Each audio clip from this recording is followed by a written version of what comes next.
I forgot I did. You remember that? I do remember that. Yeah, freak. Oh, sorry. Sorry, audience. This episode of the Two Nerds podcast was sponsored by us.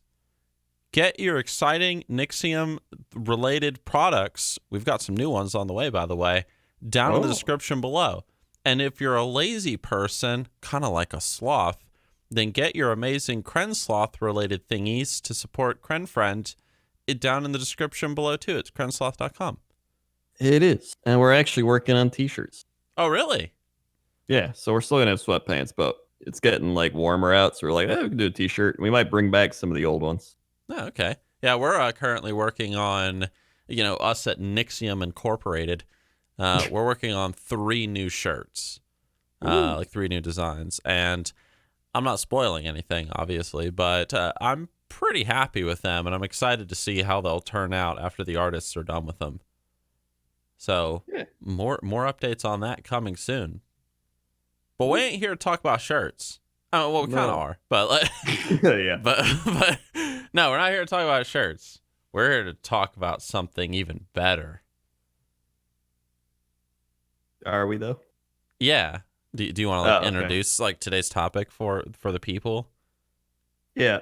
I could do that. Hey everybody. I could do that. Okay. Welcome to today's topic. Games that aren't World of Warcraft. You need to be enthusiastic. Energy, power, authority. Whenever I hear enthusiasm or that, I just think of like the people on YouTube that are like, "What's up, gamer?" Who's that one guy? He's like Irish, and like every single video. Guy. I don't know. He like slaps the camera, and he's like, "Top of the morning to you, laddies." Yeah, today that's Jacksepticeye. Okay, yeah, that guy. Which it's kind of funny because I've met him in real life, and he's just like a really chill dude. Oh well, yeah. I mean, obviously. Yeah. It's always funny because people are like, he must always be like that. Like all the people are like that. It's like, no, they're just kind of doing their thing. Yeah. There's gotta be wacky and zany for the kids. Yep. Yep. No, that's why kids don't like me. Yeah, you're boring. Dude, I remember even people come my chat. They're like, "Does he even talk to the chat?" And I'm like, "He must be new here." He must be new here. That's my secret chat. I don't even know how to talk. I really don't. No, like actually, fun fact in regards to you and boring stuff. That specifically like ASMR related things. This is not boring to me, but it might be boring to some other people. So I have 2 Germans staying in my house as of today, or well, not today. It's as of a few days ago. But today, this is what I meant to say. Today, what we were doing is we were just having dinner a little bit ago, and I was like, dude, like we were talking about WoW Krendor. That's you. That's me. And I was like, dude, let's like listen to some ASMR, but let's listen to my ASMR. And there's like this YouTuber. And I can't remember his name. I just call him Based Dane. And he's just like this Danish dude, and he never talks in any of his videos, and he just goes camping like out in the woods. And it's just the ASMR of him like building a campsite and drinking tea by a fire, and that's pretty much it. It honestly sounds pretty great. Yeah, like all his videos are like 30, 45 minutes long of him just out in the wilderness, and I love it. Based Dane? That's not his actual name. If you want, I'll look him up real fast, but yeah, I just call him Based Dane. Danish guy, forest alone. Okay, there he is. His name is Bertram. B-E-R Tram. Bertram. Yeah. Bertram Craft and Wilderness. I'll check that out. Sounds right up my alley. Man, 1 year ago, this video has 18 million views. Damn, I wish I had 18 million views on a video. Me too. I think the most I got's like 3 million. Yeah.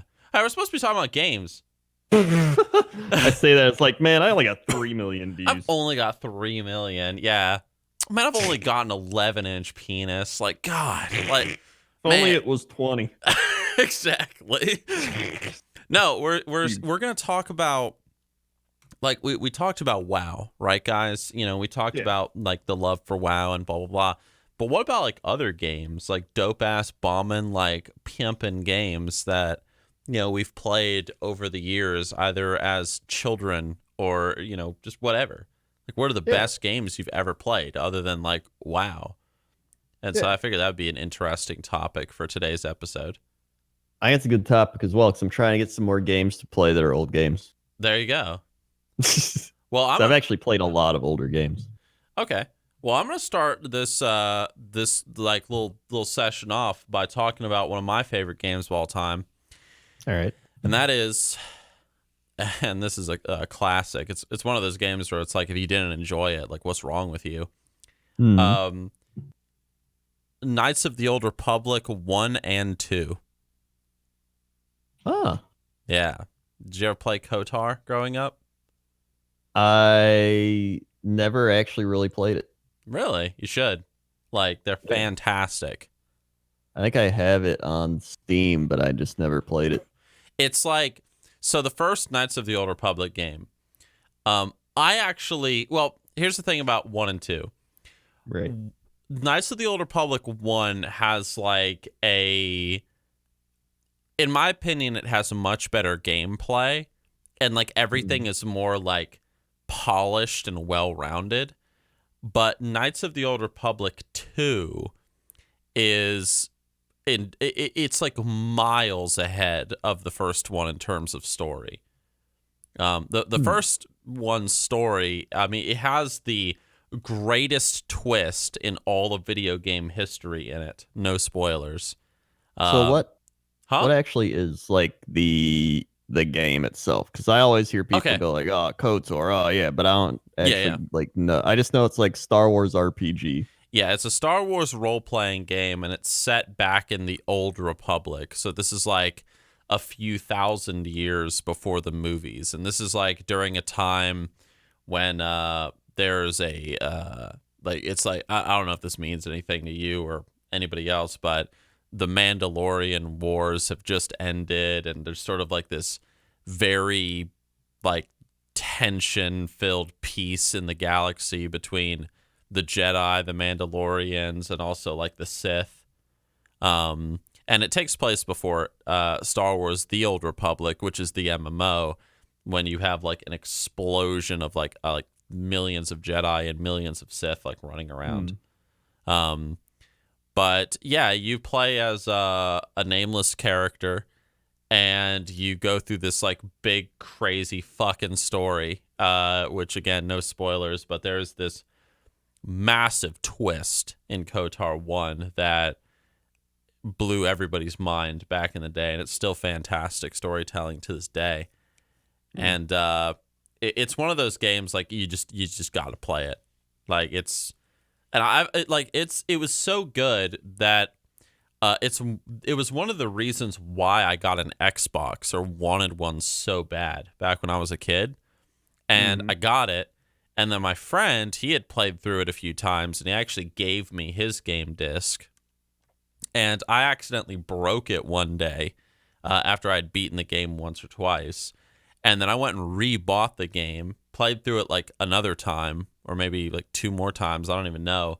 Then I loaned it to my friend Drew, and he scratched up the disc so it was unplayable. So I went and bought it again for the Xbox just so I could have it again. I played through it like for like a 5th time.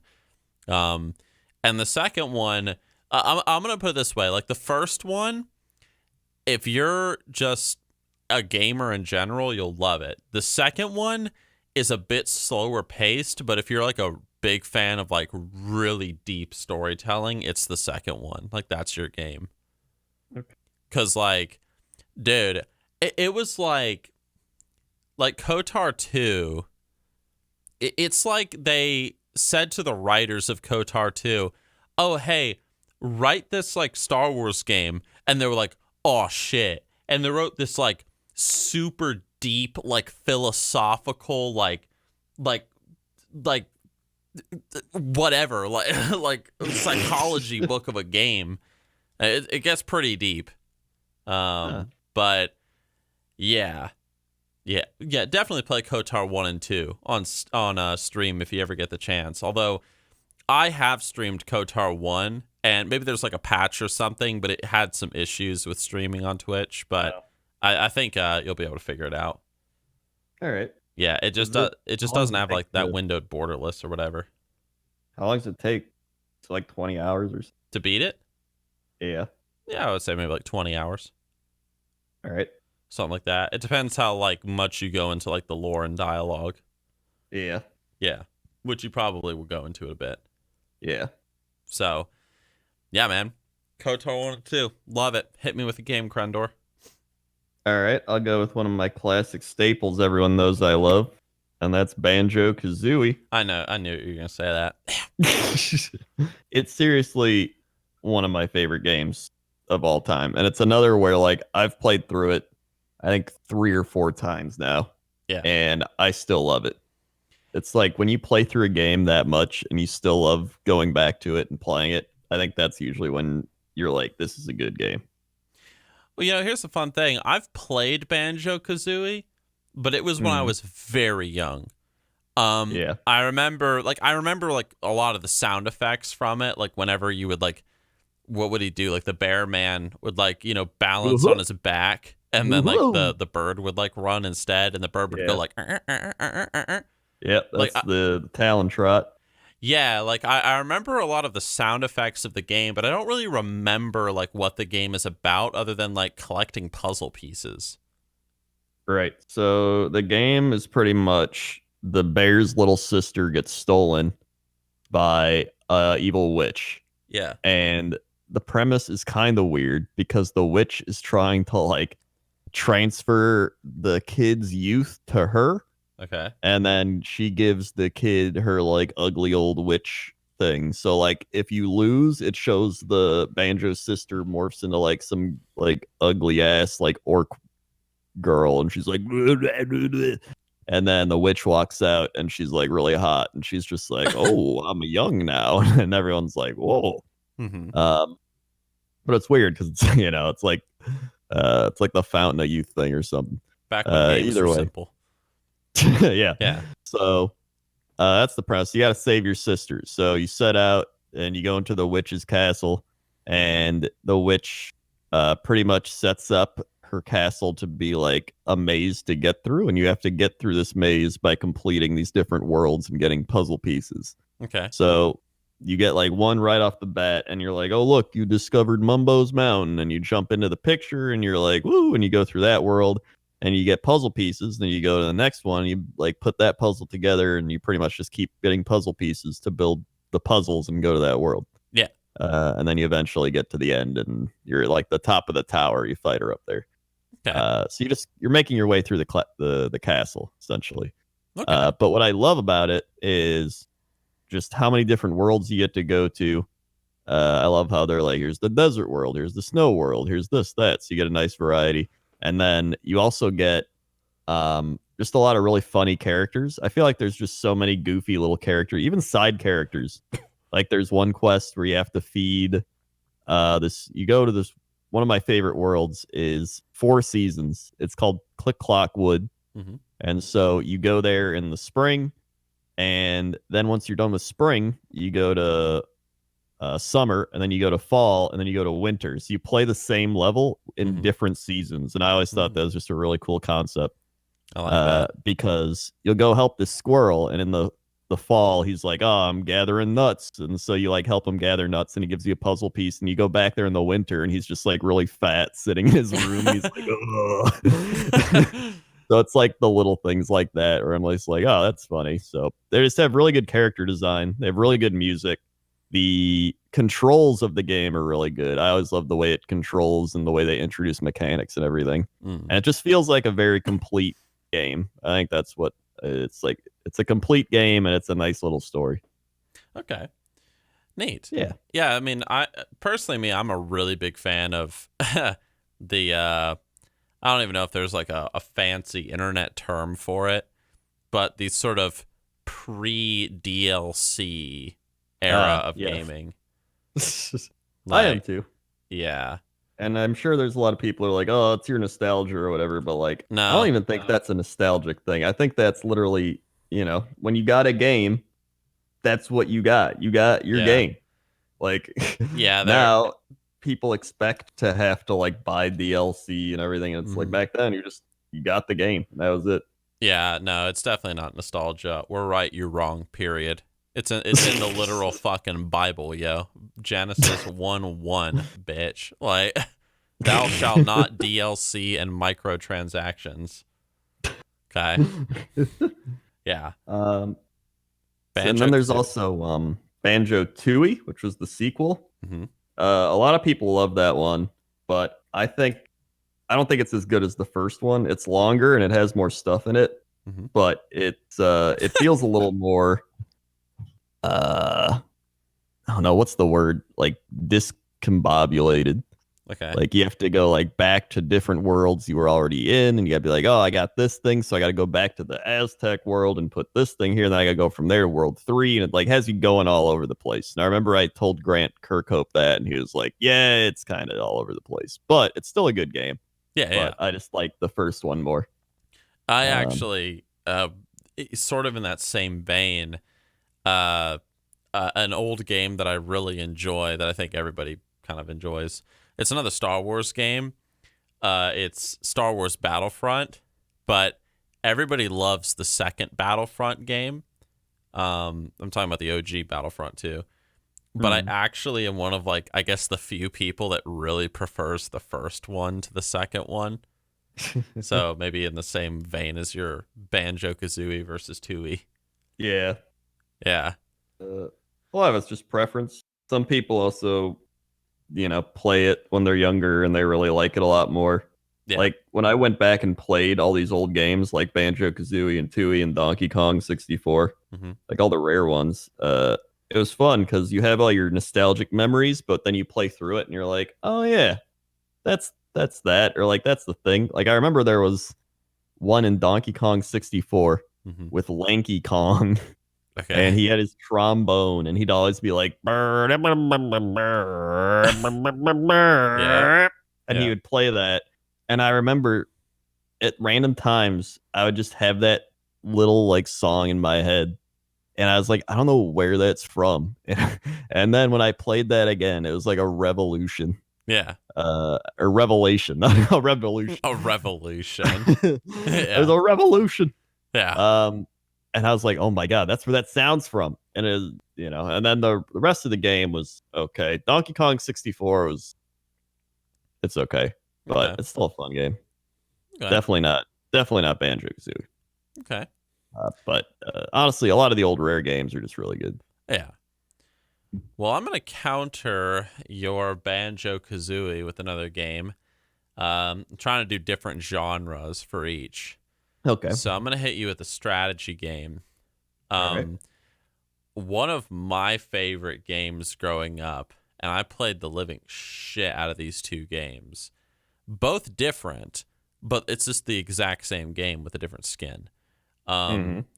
Age of Empires 2 / Star Wars Galactic Battlegrounds. Same exact game. Star Wars just had ships, and it was a Star Wars skin on Age of Empires 2. Dude, I loved those two games, but I preferred Age of Empires 2 over Galactic Battlegrounds. Age of Empires 2 is just like, it's so fucking good. Like it's so good to the point that they like remastered it, and then they like released the definitive edition of it recently. So they like remastered it again. And it's still like, super popular, if not one of the most popular strategy games on Steam to this day. And I mean, Age of Empires 2 came out in like the 90s, I think. I think it came out, I think it was early 2000s. Really? Let me Google that for you. If I had to guess, I'd say it might even be 2000. Wait, no, I don't want the definitive edition. Nope. October 16th, 1999. Oh, well, it's pretty close to 2000. It's a couple months away. Hold on. Yeah, Yeah. Okay. Yeah. All right. I was making sure that wasn't the expansion pack. Yep. Yeah. Back in 1999. So it is The a reason 90s game. Yeah, the reason I knew that is because I remember buying it when I was like 10 years old. Yeah. So I would have been like 10 or 11. The thing is, like, all right, I know that RTS is a dead genre. Like no one makes strategy games anymore, which is a shame. Yeah. But I'll say, like, when it comes to strategy games, like, growing up, everyone that was a fan of RTS was like a massive, massive fan of StarCraft and Warcraft. Like, those were like the two big ones. Me, I was never really a big fan of those two games. I'm a bigger fan of them now that I'm a bit older. But Yeah. the reason why I preferred Age of Empires 2 and like Galactic Battlegrounds and stuff is I liked how, rather than controlling like a dozen guys that all have like these abilities and shit, Age of Empires is just like you have like 200 guys or so, and it's like you got like a big army, but it's not so big that it feels like impossible to control. And that's how like the Total War games always felt for me. I've never played a Total War game that I've really, really enjoyed. Although I did put a few dozen hours into, I think it's Throne of Britannia, the Viking Total War game. I put a few dozen hours into that, and that was fun. But I just don't. I like that mid ground between like a Total War, like thousands and thousands of guys, and like Warcraft 3, and that's like where games like Age of Empires come into play. So I really enjoy that, like, childhood defining game, yo. Yeah. It's interesting because I was kind of in the same boat as you, where I played one of the first PC games I ever played was Age of Empires, like the original one. Okay. And I remember because I was in 6th grade and we just got our computer like that year because like nobody even really had computers. And then we finally got one. I was like, oh my God, this is amazing. And so my first ever game was Lego Theme Park. Okay. And that was, I had a fun time. And then after that, I think there was some other game I played, and then I got Age of Empires because my friend had it, and I was like, oh my God, this game is so fun. Like, it just blew my mind. Yeah. And so when I got it, I was just playing it. We were supposed to go on some dumb field trip. And I remember I was like, I don't want to go on this field trip. So my mom was like, all right, you can stay home. And so I just stayed home, played Age of Empires for like 3 days. And I was like, this is awesome. Well, dude, like what introduced me to Age of Empires 2, because I never played the original one. I still have never played it. But what happened is, like, I didn't know what Age of Empires was. I mean, let's be real. Like, the internet wasn't what it is today back when I was a kid. But I was in middle school, and I was in like my computer class where you learned how to do like, Microsoft Word and Excel and all that crap. Yeah. And I remember I was in class one day and this one kid was talking about like, dude, like so-and-so brought his Age of Empires 2 discs and installed it on one of the PCs, like in the classroom. And everyone was like, what? And so, yeah, like sure enough, Age of Empires 2, like some kid had installed it on a school PC in the classroom. And one day, if you can imagine this, it's like we sat, or like it was a big room, and the center of the room was like desks, and along the perimeter of the room were the computers. And so one day, we were told like, okay, go to computers, go to your computers. And I actually ended up on the computer with Age of Empires 2 installed on it. So I finished my assignment, at least I think I did, and the teacher was gone that day. It was like a substitute teacher or whatever. And I opened up Age of Empires 2, and I started playing it. And I played it for probably about 15 minutes before the teacher saw me and was like, oh, turn that off. You're not supposed to be playing games. But in that like 15 minutes, like I was, building little houses, and I was training soldiers, and I was killing deer, and then like I killed like an enemy like scout or something. And I was like, dude, this game is so much fun. Like, holy shit.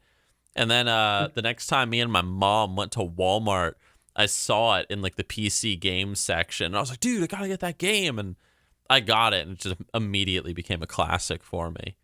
And my favorite thing to do in Age of Empires 2, I'm a bit crazy. I delight in the suffering of the AI.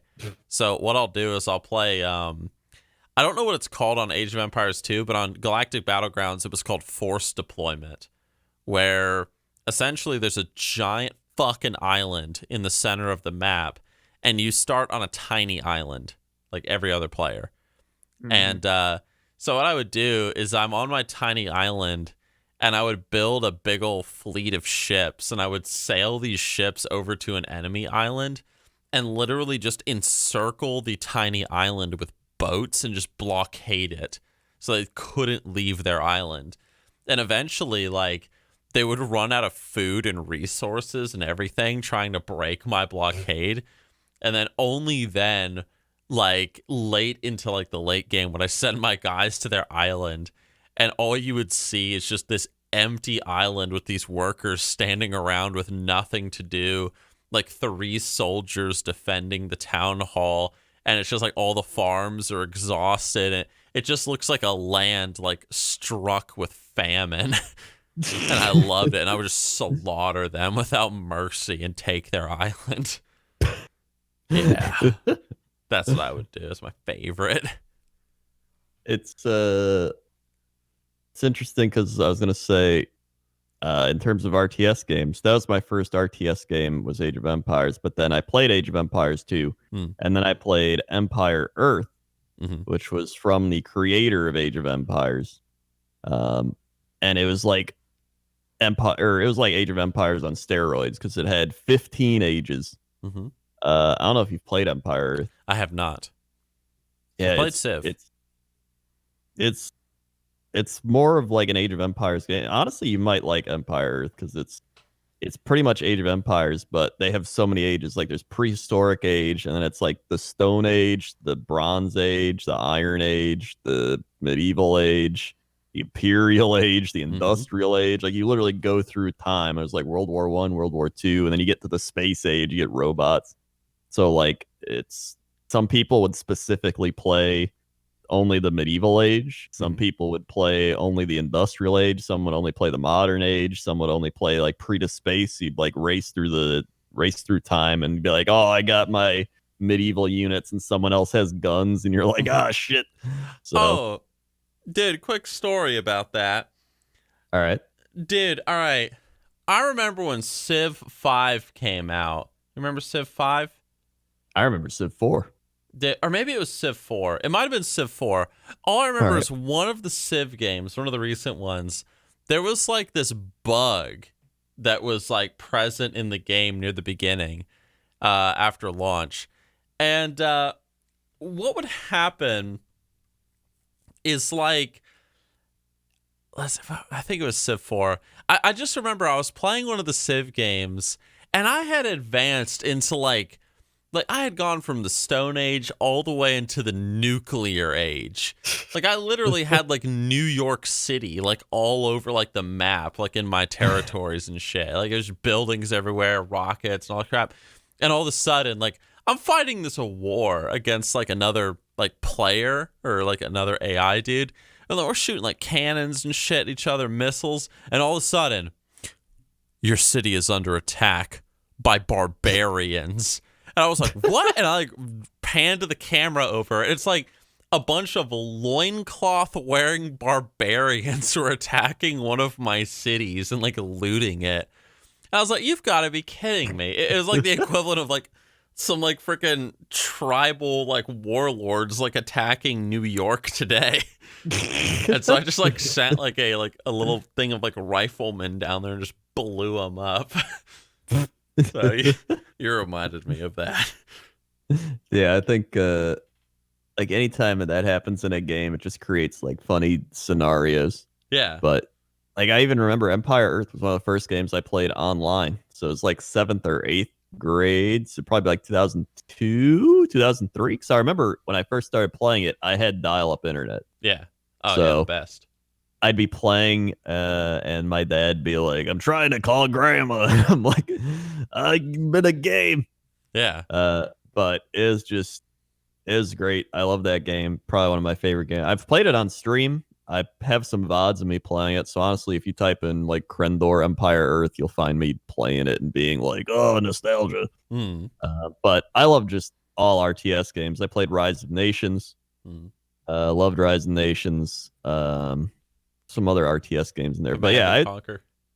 Yeah, Command and Conquer. I never played much Command and Conquer. I played a little bit, but I always preferred like those types of games where it was more like historical RTS over like fantasy RTS. So yeah, I like RTS games.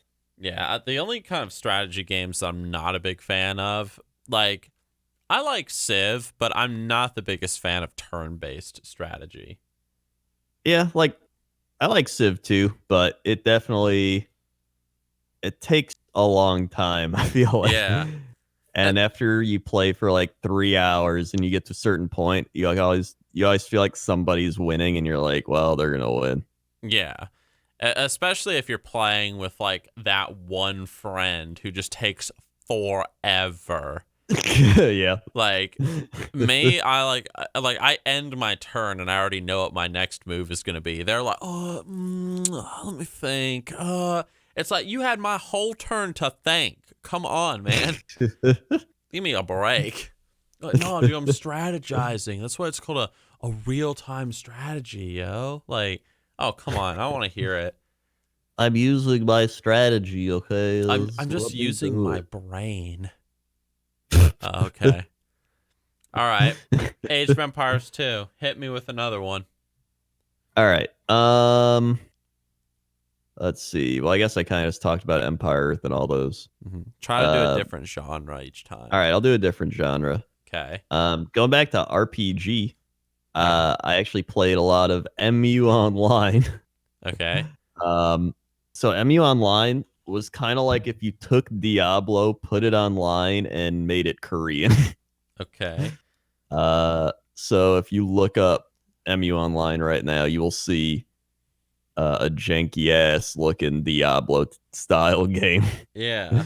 But here's the thing: it had like just come out, and it was really fun, especially to someone when it's like 2003 and you're in 8th grade and you've never actually played an online role-playing game before, and your mind is blown because you're playing a game with other people and you're like, oh my god, I got like a staff and I got, a jewel I can use to craft a new thing, and then, you can trade that to somebody. Like, it just, the entire concept of online role-playing games just blew my mind, and so I was addicted.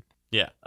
And that's the game I played right before WoW, so it kind of led into WoW, and then I was like, oh my god, it's insane. Yeah. But it was just it wasn't really complex. It was just kind of you picked an elf ranger, it was like a hunter, a death knight, which isn't like your actual WoW death knights. It was a literal just like, or maybe it was a dragon knight. It was something where it's just a melee guy, and then there was the dark wizard. And you could be one of those, and then you could just go and pretty much farm.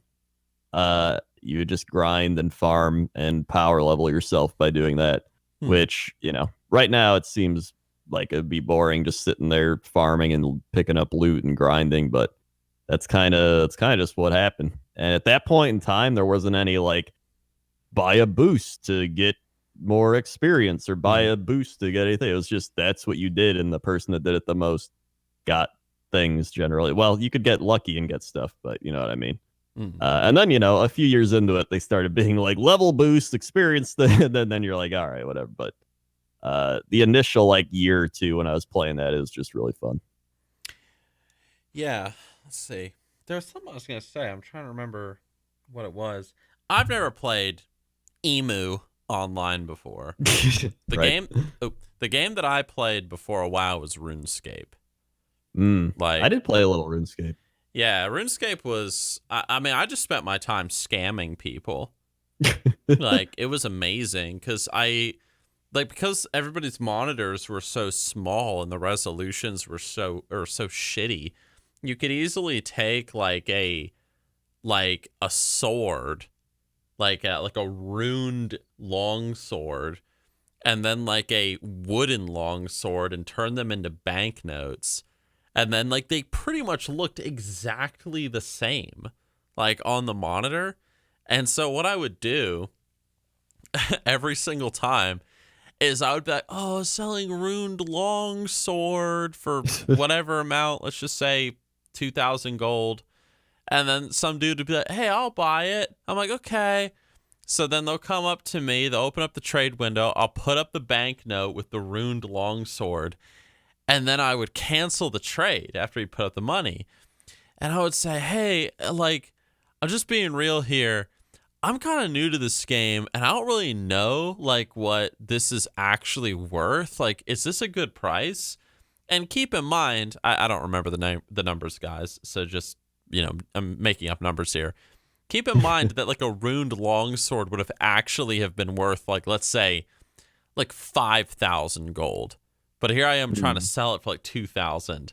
So I'm like, yeah, I'm kind of new to the game. Like, is this really worth it? And the person would always be like, oh, yeah, definitely, dude. It's a very good price. Like, oh, yeah, definitely. And I'm like, okay, all right, cool. Thanks, man. And then I would put up the banknote again. And then I might cancel it one more time and be like, all right, I mean, just showing that I'm uncomfortable. And then the dude would be like, okay, hey, how about I give you 2,500 instead? And I'll be like, oh man, I'd really appreciate that. So it'd give me like $2,500, but this time instead of putting the runed sword banknote up, I'd put the wooden sword banknote up. And they would hit trade, and they would be like, thanks. And I'm like, yeah, dude. Immediately put that person on ignore and run the fuck away. Because then they go to the bank and turn it in. They just get like a shitty wooden sword worth like 1 gold. And dude, like that's all I did. Like I loved it. And then I got banned. It was that was my RuneScape adventure. Yeah, just scamming people and selling cowhides. That's a gaming experience, dude. I literally had like me and my friend Ben, like I've told this story on stream before. We literally started like I don't even know like the word for it. Like we would scam new players to World of Warcraft back in the day. Like what we would do is we would go to starting zones and we would be like, hey, new player, are you new to the game? Yeah, I'm new. Okay, well, here's the thing. We really need linen cloth to do our stupid profession stuff. Like, oh, okay. And it's like, yeah, if you can bring us a stack of linen cloth, we'll sell you or we'll give it to you for like whatever amount, like 3 silver. But if you sell it to the vendor, you're only going to get 2 silver and like 50 copper. And they're like, oh, wow, what a great deal. And we're like, yeah. And they would go and get like a stack and contact us and send it to us in the mail. We'd send them the silver and then we'd put that shit on the auction house for like 8 silver or like 10 or like whatever it was. Like, I don't know. I'd have to go check the auction house depending on the server. But we would just like totally undercut like all these like newbie players and exploit them. And it was amazing. We even created a guild called Incarnadine that was dedicated to nothing but WoW scammers. Dude, that's what I did. Like, yeah. Huh. Dude, I remember going on the bank and having some troll do the gambling thing. Oh yeah? What gambling thing? Like gambling gold? Where they were like, you roll the 1 through 100, and if you roll above a thing, you win your double your money or whatever. And then they shut that down. Yeah. But I remember trying to be like, man, I could win some gold. Yeah. It was like, clearly you were gonna lose most of your money if you did that. Yeah. Yeah, dude. I mean, it was just, yeah. I mean, hey, man, you gotta make your money somehow. Yeah. So exploiting that level 5 dude in Tirisfal Glades, that's how you can do it. Yeah. With that sad cow and Mulgore. Yeah, dude. What's another game you got? Oh man. Okay, so we talked about strategy. Let's do an FPS. Mm-hmm. All right, so classic FPS games. First one that comes to mind. Oh, dude, I got it. It's not really like an FPS game. Well, I mean, it kind of is. Worms 3D. Oh my god. Remember that game? I do remember that. Remember playing with your friends on, I think it was the GameCube, and you'd like take turns, and there was like the golf cart level. Or no, my favorite level was like, I think it was New York, and there was like the giant like King Kong in the center. And you could like, I only played the PC one. Oh, okay. You could like blow up his penis. Like it was so cool. And then like all the other Worms games after that were like all like 2D. I'm like, nah, I want 3D, man. I want to like launch like a holy hand grenade at someone and boom, it like blows up like half of King Kong's head or something. I loved that. It was so simple. Yeah, it was that kind of reminds me of another game I played. It was called Gunbound. Okay. I never and they have a game out, I think now, that's kind of similar, but it's pretty much like a Worms type of game. Like you pick a like character in a little cart and you like attack each other and it blows up the world and stuff like that.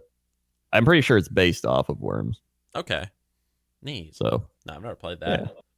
Yeah, me and my friends, like we my best friend growing up, his name was David, and his brother Robert, like I'd go over there all the time, and like the three of us would just play Worms 3D.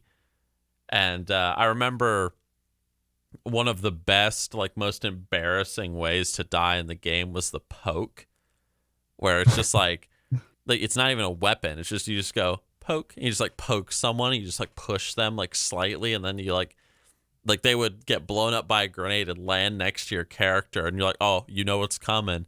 And you would just like poke them, and they would like fall off the bridge or the platform into the water and just die. That was the best. Dude, yeah, Worms was good. There's not too much to say about it. It's just Worms with guns and explosions, but it was fun. I remember playing Worms with friends when I think we had to use Hamachi. Oh, Hamachi. Remember? Oh, I haven't heard that word in a long time. I know, right? Yeah, I was doing Hamachi. Oh, dude, I hated Hamachi. Fucking Minecraft servers PSD. It's just like a nightmare. Can you connect? No. Try turning Hamachi on and off again. Okay. Like, oh, I hated it. All right, hit me with another one. I got an FPS for you. Okay. Battlefield 1942. The original. I've never played that. The OG Battlefield game. It was so good. And it had the dun, dun, dun, dun, dun, dun, dun, dun, dun, dun.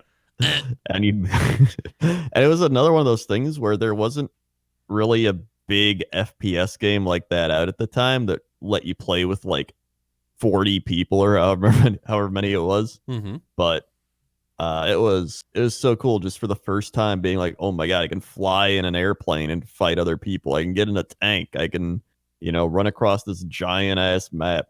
And then they had the desert combat mod, which made it like a modern warfare style game. And they actually had helicopters and stuff like that. It was just overall, it was one of my favorite FPS games. Like it came out a little before Halo 2 because it was on the PC. Hold on, Battlefield 42.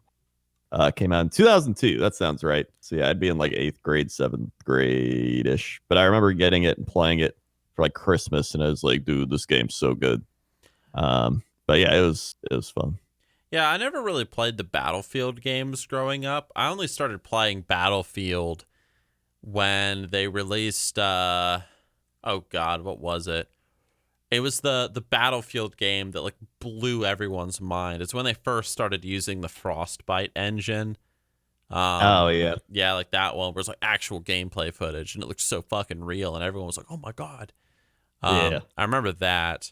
But me, I played a lot of Medal of Honor growing up.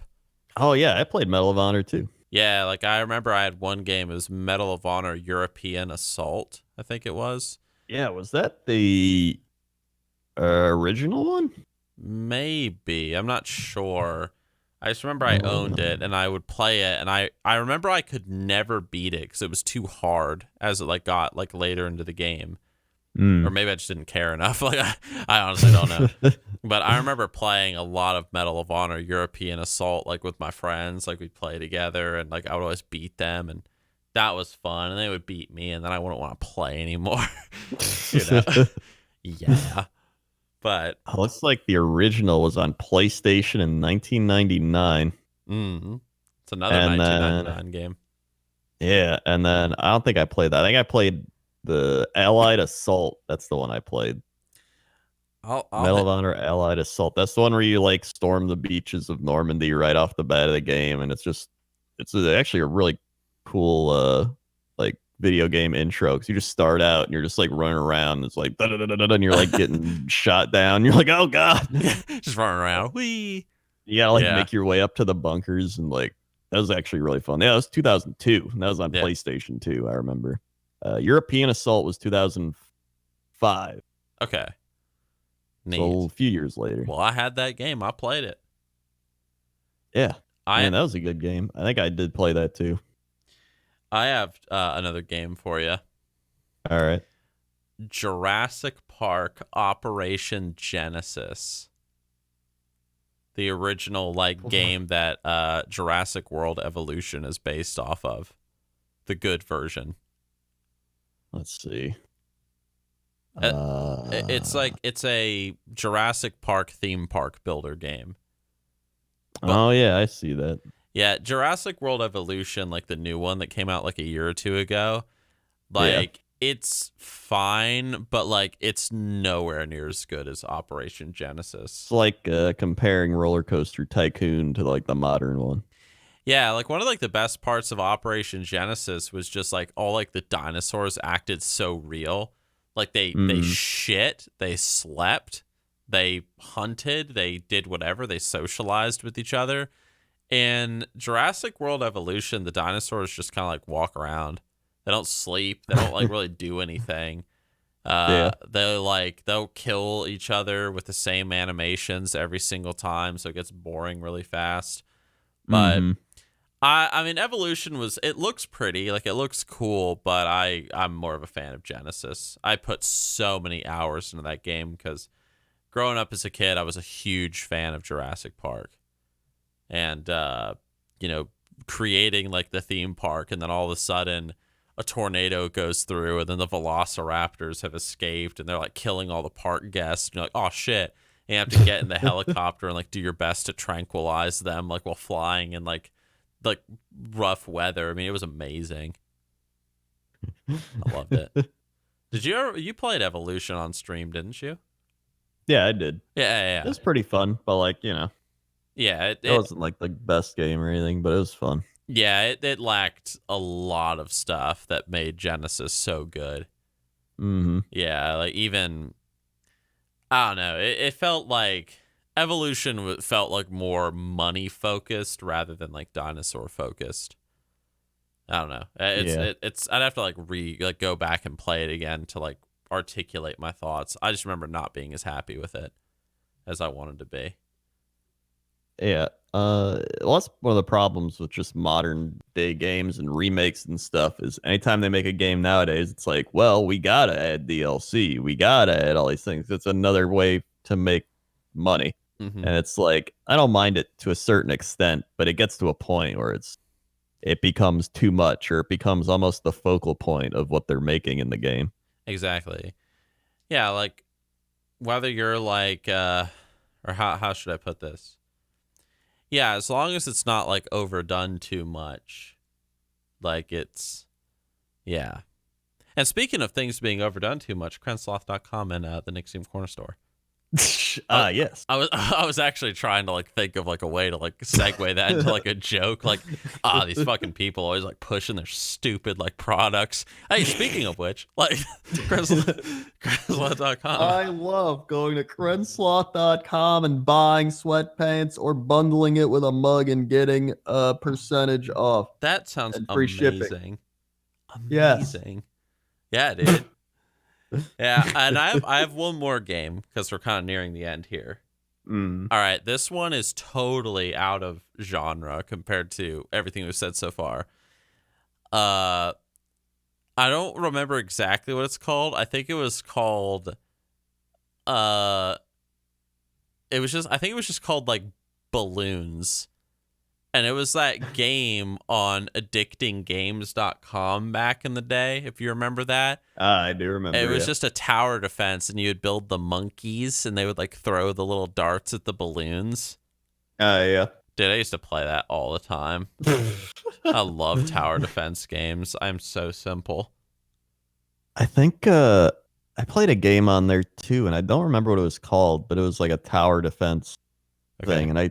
But I mean, there's like a billion of those. It's like I'm throwing a dart into the ocean. Yeah. But I don't know. I think it was a pretty popular one. But I think it was with stick figure people. I don't know. I don't know. Yeah. I just remember the monkeys and the balloons. They'd throw the dart, and I remember like getting the laser monkey and stuff. And I think they still make like even to this day they still make like new versions of that like monkey balloon popping game. Oh yeah. Dude, I'm a sucker for a good tower defense, I'm gonna be honest. Like, it's probably one of my guilty pleasures, one of my favorite game genres. Yeah. Huh. All right, so there's two. Now you can give me two, and then we can wrap up. All right, let's see. I like let's see, what's another game I enjoy? Let's see. Thinking through time. Let's see. Game genres. FPS, RTS. What about puzzle game? Puzzle game. Oh, thinking of puzzle games, one of my favorite puzzle or like point and click games is Machinarium. I have no idea what that is. So Machinarium is it's the same studio that made they made Samorost. I don't know if you know what that is either, but it's like it's just it's these crazy Europeans made point and click adventures while they were like high as shit. Okay. And so they're really well designed, like art wise. Like the art is just really good in all the games. But Machinarium is about a robot that you play as, and it's point and click little puzzle adventure, and you just like you play through the story, and you can like find little things like a rope, and you find like a magnet, and you like put them together, and you're like, what do I do with this? And then you like, oh, what if I throw it onto this lamp? So you throw it up to the lamp, and it lets you like climb up there, and you find a thing. So it's like that. So you point and click, but you solve little puzzles, and the music's really good, the art's really good, and it's just like a fun little puzzle game. I'm actually looking at screenshots of it right now because I was like, I gotta look this up. Yeah. And yeah, I remember actually seeing like screenshots from this game back in the day. I don't know how old it actually is, but it's probably like 10 years old, I think. Okay. Machinarium, 2009. So yeah, it's about 10, 11 years old. Yeah. But it's at this point, it's like all over. It's on Steam. It's on the App Store. It's on Google Play. It's like on literally everything. But yeah. It's just one of those games where it's a really good little like game to chill out to. I used to play just every night. I'd like put up my laptop that I used to have in like 2011, and I'd just be like, I'm gonna play my Machinarium for like 30 minutes, and then I'd do that, and it was just a nice way to like calm down. What about a horror game? That's a genre we haven't done. I haven't really played many horror games. The only horror game I played that I remember is the one I played with Jesse, which was like, I don't even know what it was called. Amnesia? No, not Amnesia. Outlast? Yeah, Outlast. That's it. Yeah. I played Outlast 1 and 2. Oh, really? Yeah, I live streamed it. That's a pretty good game. Yeah. I liked it when the two naked men chased you. And they were like, come here, little boy. And you're like, no. And then you run. They literally have their dingle dangles swangling. Yeah, they're freaking like nature's wind chimes, just like, dangly wangling as they run after you. And you're just like, no, please. It is kind of creepy as shit when you get some giant dude and his dingle dangle out there being like, get over. I was hanging out with so like I said in the beginning of the podcast, I've got these like two Germans hanging out here, and my girlfriend was over and we were all chilling, just talking, and I was saying that now some people might find this to be weird. I mean, if a German is listening, they'll probably be like, oh, that's totally normal. But like, if you're an American, you might be like, what the fuck, Nixxiom? Even you probably will say this. But I'm like, dude, honestly, one thing that I really want to experience over in Germany when I go back, because I was there in October, but it was really cold then. But I really want to experience like German nude culture, since like public nudity is a very common thing in Germany. Like, for example, like you can read like travel like blogs where people will go to Berlin like in the summertime, and if you go to like a park in the middle of the city, there'll just be people like naked just walking around sunbathing and doing whatever. Yeah.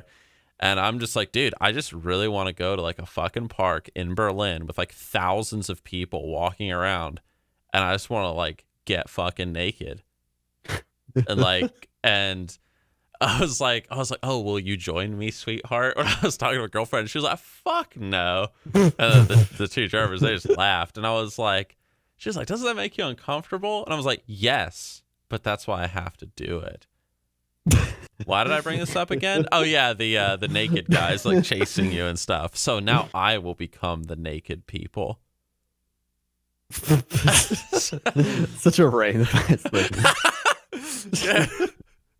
Yeah. I mean, I've been naked in the locker room, just like in the sauna or whatever. But then there's like just old men that don't give a shit either. So like when they're like walking around, don't give a shit, makes you just not give a shit. Like whatever. No, yeah, I remember why I brought this. That's the whole point of the story. Yeah, like, and then my friend Toby, the German guy, he was like, oh yes, like there's nothing better than standing in the Berlin sunlight with nature's wind chimes just like blowing back and forth in the wind. And I was like, Toby, please. Yeah, dude. I'll be sure to take some pictures and send them to you. Oh my God. Yesterday, I got a fun sauna story. I was in the sauna, right? So most people, you're like naked, but you put a towel on because you're just like, you also don't want to sit your ass on like wood that other people have been sitting on. Ew, so ass. Yeah. So yeah, you wear a towel even just for sanitary purposes. So you're just sitting there. It was like, where I was sitting, it was me and these like two high school dudes. Mm-hmm. They're like seniors. They're like, dude, yeah, baseball team, man, blah, blah, blah. Yeah. And I were like, all right. And then this old man comes in, and he just comes in his swimming trunks, and he's like, hey. And we all just look at each other like, and then after like a few minutes, he takes his swimming trunks off. He's just completely naked, and then just walks out and leaves them there. And we're all like, thank you, sir. We're like, did he just leave his swimming trunks in here like to dry off or some shit? And we're just like, he's like, I don't know, man. Yeah. And I was like, I think I'm gonna get out of here. So I did. Did you take his swimming trunks with you though? No. Why not? It's fucking weird. Could have had a souvenir. I didn't want that. It's like, yeah. So then I got up, I grabbed the swimming trunks, and I left. It's just like I don't want to see that. Yeah, I never I don't want to see anyone naked in there, but like I definitely don't want to see this fucking old man that had like giant man boobs sagging walking out. But listen, once you get to that age, I mean, if I was him, I probably did the same thing. You're just like, oh, fucking just walk out. All these whippersnappers, like, check it out, whip it out. Yeah. One time I was like in the sauna, and the one dude in there was just like, what do you do? And I was like, I do YouTube videos. And he's like, no shit. And I was like, yep, that's what I do. And he's like, that's pretty fucking cool, man. Yeah. And I was like, yep, well, I'm going to go work out now. I like left after like 2 minutes. I'm going to go work out now. There you go. Yeah. That's being in the sauna. It's a fun time. I haven't done sauna since Finland. It's been a while. Honestly, it's really nice. It's like, especially when it's cold out, because it's just like 100 and something degrees in there. You just go in, you're just like, woo, and it's like you just start sweating after like 20 seconds, and then you go out and you're all. It's good to warm up before a workout too. Yeah. Because it gets you loosened up and everything, so you don't strain your neck like I do every time. Yeah. And so, yeah, it's pretty good. So, so my favorite video game, the sauna. Okay. But I was gonna say, for my last one, probably just like a giant combination of old school, like Nintendo 64 and Super Nintendo games, like Mario Golf, Mario Party, like Star Fox, Pokemon Snap, Kirby games. Just like a lot of those, I just really enjoy. Diddy Kong Racing. Well, yeah, man. I mean, I'm a big fan of like the original like Nintendo 64 games as well. I'm surprised you didn't mention GoldenEye. Oh yeah, GoldenEye. Yeah. It's a good one. Play with all my friends. Yeah, and like that cheap ass friend would always know where the golden gun is, like on the map, and it's like, and then they would kill you. Like, hey, I'm so good at the game. It's like, man, fuck you. Like, yeah, every time. Oh, it's the odd job. Or like your one friend that would always get in the freaking tank in Blood Gulch in the first Halo game, and he'd blow you up over and over, and then and then you would get the sniper rifle, and then when you would kill him, he'd be like, oh, stop being so cheap. Stop cheating. Play like a real soldier, like a real man gets in tank. Every time. Dude, that used to happen in like Call of Duty all the time. Because I remember Call of Duty 4 was one of my favorite FPS games, the original Modern Warfare.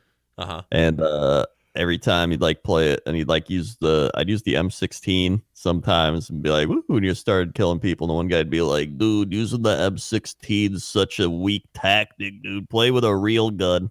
And I'd be like, that doesn't even make any sense. Like, you could just use the M16 too. And he's like, no, dude, use a real gun. And I thought about it, and I was like, that's like having a like 10-inch penis and being like, I need a 4-inch penis so I can use it more tactfully, dude. More tactically. Yeah. Like, no. Yeah. If it's good, just use it. There you go. That's right. Yeah. Yep. Well, just think about that the next time you're gonna whine about something. You're the small penis guy. Yep. Here's a quote that some of you guys listening might remember. Drop the op and pick up some skill. Yeah, I said it. I don't know what that's from. It's from Counter-Strike Source. Oh. Because the op was a one-shot kill sniper rifle. Oh, yeah, I know. Yeah, I played Counter-Strike Source for like a few months. Yeah, drop the op and pick up some skill, noob. That would always be like the Dust 2, where like you'd walk by that gate and then everyone would just shoot each other. Terrorist win. Yeah, I remember. It's a good old. I remember in high school I was playing against my friend in CS Source because he's like, dude, you play Counter-Strike? And I was like, sometimes. So I played against him and I just kept knifing him. Good. And he was like, wow, you're so good. And I think he was just high as shit. It's like getting knifed over and over. Dude, you're so good. Wow. Because he was the type to just get really high. Yeah. So, fun times. Yep. Well, Krendor, I guess we should call it here. We've been talking for over an hour, and I think it's time we say goodbye to the people for this episode. Yeah. So, please buy our things, watch our other podcasts, subscribe, hit the bell. All that good stuff.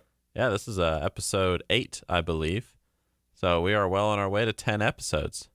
Ooh. And I'm currently working on my channel trailer, which I was supposed to do like forever ago. Just got behind schedule. So we're going to have like an influx of people most likely to this channel, like leaving comments and watching the episodes. So it's going to be cool. Yeah. But yeah, guys. I mean, thanks for listening / watching, even though there's nothing to watch. And we will see you guys next week with a new episode. And if you guys have any suggestions for something that you would like for us to talk about, gaming related, nerd related, honestly, I'm going to tell you one thing right now, Krendor. This weekend, like I'm getting on the road in about 8 hours, and I'm taking a big ass trip up to the mountains, and we're going to be playing D&D up there. Oh. So maybe the next episode could be about D&D, but we're also taking suggestions, guys. Yeah. And I'll have you know that I've been painting more figurines. I'll have to send you like more photos of the dudes I've been painting. Hell yeah! Now you're getting into my territory. Yeah, that's right. We could talk about painting in one episode. Ooh, we could. We'll call it the joys of painting. Yeah. Yeah, that'd be cool. Yeah. Oh yeah. Oh yeah. Oh yeah. Yeah. All right. Well, that's pretty much all I wanted to say. So say your piece, and then we'll wrap up. I mean, I pretty much said my thing too. Okay. Well, then I guess, guys, we'll see you next week. So Krendor, final word. See ya.